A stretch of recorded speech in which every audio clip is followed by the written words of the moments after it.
Santo. Ave Maria, cheia de graça, o Senhor é convosco. Bendita sois vós entre as mulheres, e bendito é o fruto do vosso ventre, Jesus. Santa Maria, Mãe de Deus, rogai por nós, pecadores, agora e na hora de nossa morte. São Sebastião, rogai por nós. Reverendíssimo Padre Ferrar, digníssimo pároco desta matriz, reverendíssimos diáconos João Marcos e Marcos Paulino, Manuel Paulino, estimado seminarista Iago, também uma saudação especial ao seu Aristides e Dona Neura, que nos acolheram em casa para um jantar de fato arrojado. Está por aqui, seu Aristides? Estão lá por trás, Olhe, eu não sei se você já ouviu a expressão comi feito um padre. Já ouviram essa expressão? Pois se existe essa expressão, de fato eu vivenciei aqui hoje. Aí conta que um padre estava lá, se foi para o jantar, e alguém quis brincar com o padre e disse assim: eita, que hoje eu comi feito um padre. Aí o padre disse: e rezou? Aí ele disse: não, então comeu feito um bicho, não foi feito um padre não. Também lembrar uma coisa importante, temos que rezar antes e depois das refeições. É um hábito muitíssimo cristão. Esse que veio o Senhor, com prazer faço a vossa vontade. Meus irmãos, minhas irmãs, eu gostaria de começar a nossa homilia com uma pequena história. Conta-se que uma moça estava em dúvida sobre qual vocação Deus lhe chamara. Ela já tinha feito vários retiros, já tinha pedido conselhos ao padre. Parece que via clara a vocação para uma entrega maior, mais generosa a Deus.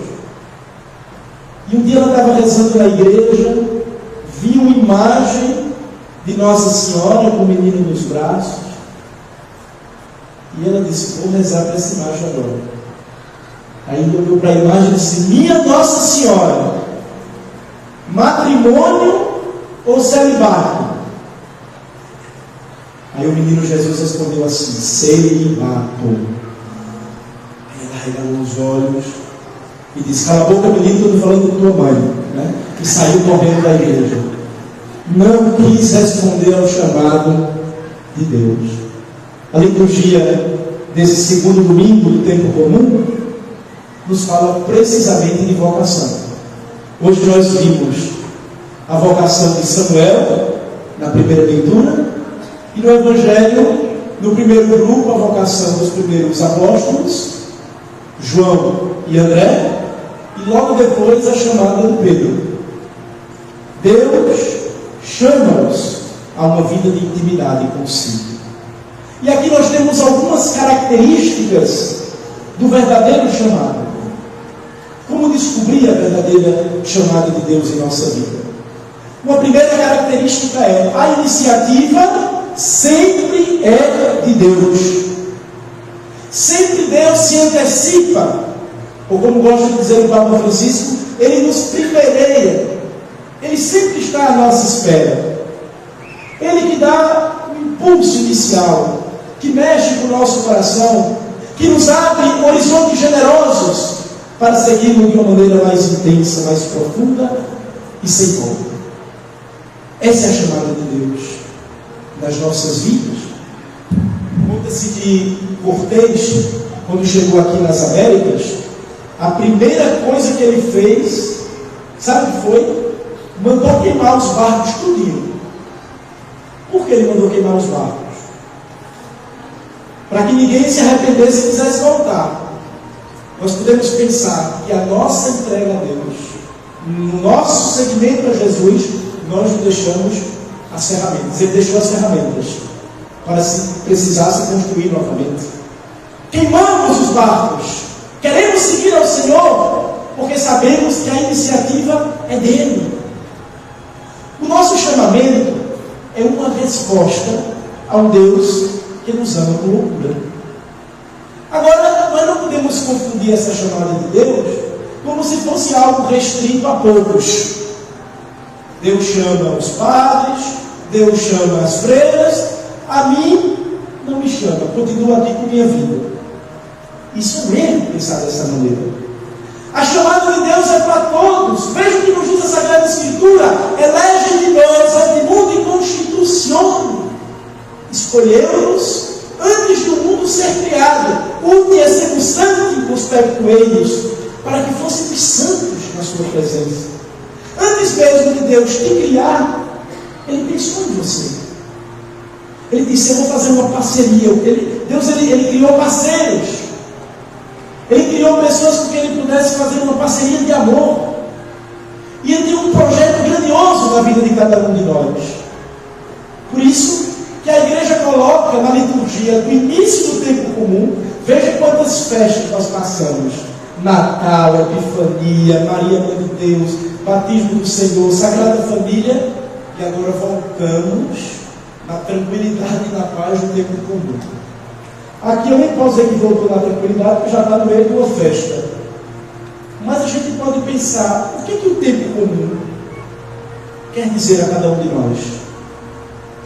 Nós nos investimos de verde. O verde simboliza que vivemos de esperança e esperança. Esperança, sobretudo, daquele que não pode enganar-nos nem enganar-se. Vai ser o tempo que nos acompanha na nossa vida miúda, na vida de cada dia, acompanhando as ações, as palavras, os gestos, as intenções de nosso Senhor Jesus Cristo. E aí podemos pensar naquela frase que dizia o Guimarães Rosa: quando nada está acontecendo, há um milagre escondido que nós não estamos vendo. Olha que frase interessante. Quando nada está acontecendo, há um milagre escondido que não estamos conseguindo enxergar. Sabe por quê? Porque às vezes nós vivemos vida de festas, vivemos somente de expectativas. Eu só vou ser feliz se eu conseguir comprar essa casa. Eu só vou ser feliz se eu conseguir reformar a casa. Eu só vou ser feliz quando meu marido se aposentar. Eu só vou ser feliz quando meu filho passar no vestibular. Mas não podemos viver dessa maneira. É necessário que encontremos o Senhor na nossa vida miúda de cada dia. Como dizia o São José Maria: ou nos habituemos a encontrar o Senhor na nossa vida de cada dia, ou não o encontraremos nunca. Quem vive esperando o momento ideal para se aproximar de Deus, vai morrer e não vai chegar a esse momento. Porque o momento de Deus é o hoje, é o agora. Deus te chama não amanhã.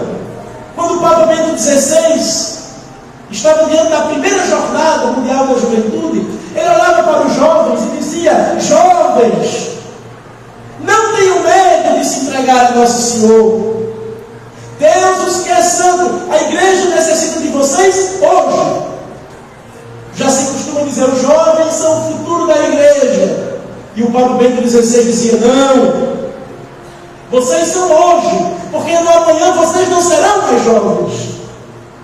Evidentemente que mesmo aqueles mais curtidos na idade podem manter uma alma sempre jovem, porque, como dizia Winston Churchill, a juventude é um estado da alma. Quantos jovens velhos e quantos velhos que têm uma juventude impressionante, uma jovialidade, um desejo, uma esperança de amar a Deus, que nos ensinam cada vez mais a responder a esse chamado entusiasmante de nosso Senhor. Deus sempre se antecipa. Essa é a primeira ideia. Ao mesmo tempo, meus queridos irmãos e irmãs, às vezes, e eu diria quase sempre, para que nós possamos entender e decodificar a vontade de Deus em nossa vida, Ele sempre nos coloca instrumentos, nos coloca pessoas que tornem clara a chamada. Se tem algum jovem aqui que pensa em ser padre, que pensa em ser freira, não tenha medo. Conversa com o teu sacerdote. Chama o padre da tua paróquia. Faz esse acompanhamento espiritual. Veja, para que Samuel entendesse o chamado, ele teve que pedir ajuda de Eli. Na primeira leitura de hoje, ele estava dormindo, ele não entendeu o que era isso que Deus estava pedindo dele. No Evangelho, João e André vão seguir a Jesus depois de quê? Que João Batista aponta-lhes o caminho. É Agnus Dei, eis o Cordeiro de Deus. Meu irmão e minha irmã, na minha e na tua vida, Deus quis e quer serviço de intermediários, de pessoas que convivem conosco, que estão no nosso meio, que têm sobre nós obrigação de cura. Deus se utiliza dessas pessoas para nos fazer conhecer a sua vontade. Por isso que sozinho nós não podemos chegar a lugar nenhum. Procura o padre da tua paróquia, procura uma pessoa piedosa, escuta o que fala o teu pai, escuta o que fala a tua mãe, o teu amigo.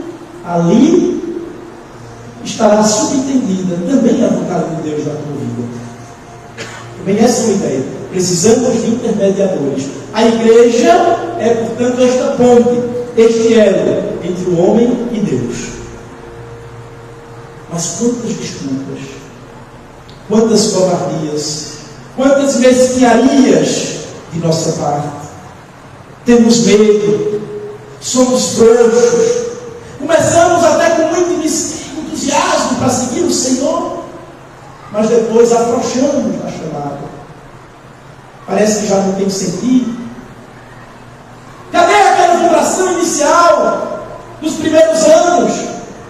Cadê aquele fervor quando você debulhava o teu santo terço? Cadê aquela vontade desejosa de participar do santo sacrifício, da Santa Missa? Ah, padre, mas tem tantos problemas, tantas dificuldades, tantas complicações. Mas tudo isso vai passar. E no fundo o que vai importar vai ser o tempo que você dedicou a Deus. Não tenha medo. Olhe para você agora. Você que é mais jovem, você que é menos jovem, você que já decidiu o seu caminho vocacional, você que ainda está se perguntando, se colocando estas questões, não tenha medo de entregar-se ao Senhor, de ser generoso por Jesus Cristo. Quem se entrega a Deus não perde nada, ganha tudo. Deus não se deixa vencer em generosidade. Quando você pensa que está dando muito para Deus, Ele sempre te surpreende com algo muito maior. Procura ser generoso na tua vida de oração. Procura ser generoso na tua entrega, no teu serviço aos demais. Levanta dessa poltroneria e procura responder de sim, como dizia Santa Teresa de Jesus, uma determinada determinação ao chamado de Deus. E essa chamada nos leva como que pela mão ao apostolado. Reparem bem o que acontece no Evangelho de hoje. João aponta o Evangelho, aponta Cristo para aqueles dois primeiros. Depois André que era irmão de Pedro, mal tinha sido chamado, ele já vai atrás do irmão. E ali Deus já fisga Pedro. Deus quer servir-se de nós como esses meios intermediários para que a sua palavra, para que a sua mensagem chegue nas pessoas. Precisará e contará muito mais com vocês do que com nós, sacerdotes. Nós estamos nas paróquias, vocês estão aí, no campo, capinando a roça, no escritório, na faculdade, na clínica. É ali que tem que ter uma alma entregue ao Senhor, que responda que sim à sua vocação. A mensagem do Senhor chega muito mais rápido pela infantaria ligeira do que pela cavalaria pesada. Vocês são essa infantaria ligeira que fazem com que a mensagem de Cristo possa se arraigar na sociedade. Não se dê por escusado. Nunca diga, mas eu não tenho formação. Mas já passou a minha fase, já passou a minha idade. Mas eu estou chegando agora, sou recém-convertido. Meus queridos irmãos e irmãs, dizia o boca de ouro, São João Crisóstomo, num dia em que dissermos que os cristãos não mais podem iluminar o mundo, estaremos a insultar a Deus, nosso Senhor. Se você olha para o sol e diz, sol, você não pode me iluminar, você está insultando o sol. Se você olha para o cristão, dizia o boca de ouro, você não pode dar luz ao mundo, você está insultando o próprio Jesus, porque ele mesmo disse, vós sois a luz do mundo. Nós temos uma responsabilidade que tem que ser sempre atual. Temos que renovar o sentido de responsabilidade e urgência, de efetivar um apostolado concreto, efetivo, real, na nossa família, no nosso trabalho, no ambiente que nos encontremos. E pensando um pouco nessas desculpas que muitas vezes damos a Nosso Senhor, quero lhes dizer, não tem desculpa.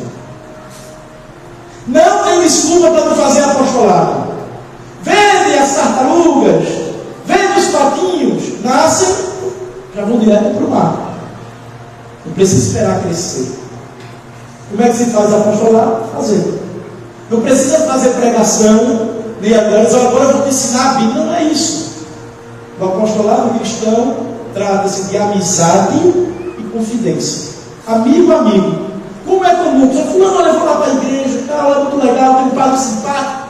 E você vai, por quê? Porque meu amigo me chamou, ele quer o meu bem. Esse deve ser o verdadeiro apostolado. Às vezes, não sei porque eu chamo fulano, fulano vai para a igreja, você é amigo de fulano, se aproxima, gasta tempo com ele, com ela. Se não há verdadeira amizade, não há verdadeiro apostolado. E pensando nessas desculpas, vou contar-lhes o caso para lhe mostrar que não existe desculpas no apostolado. Conta-se que um homem viu uma placa que dizia assim: vende-se Bíblia, fique rico. E ele precisava muito de dinheiro e disse: vou vender Bíblia. Mas já imaginou como deve ser difícil você pegar um monte de livro e sair vendendo na rua? Antigamente, não sei se é da época de vocês, quando eu era pequenininho, eu me lembro que passava o pessoal batendo na porta de casa, vendendo aqueles livros da Disney, né? E você comprava um livro, comprava outro. Mas eu imagino que devia ser muito difícil. E aquele homem era gago. Imagina um gaguinho vender esses livros. Tu imagina. Aí ele pegou, e chegou lá, pegou 100 Bíblias para vender. Todo mundo caçoando dele, todo mundo dizendo, não, com certeza ele não vai conseguir vender. Na metade do dia ele volta. E o pessoal disse, vem devolver as Bíblias, né? Ele disse, não. Falou gaguejando, vim pegar mais 100. Assim, o que acontece?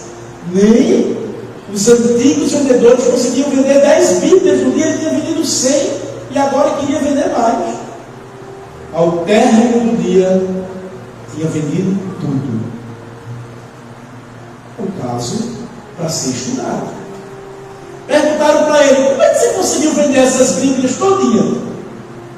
E ele gaguejando falou assim, muito simples. Eu tocava na campainha, dizia, estou vendendo Bíblia, isso gaguejando. Quer comprar ou quer que eu leia? Não, quero comprar.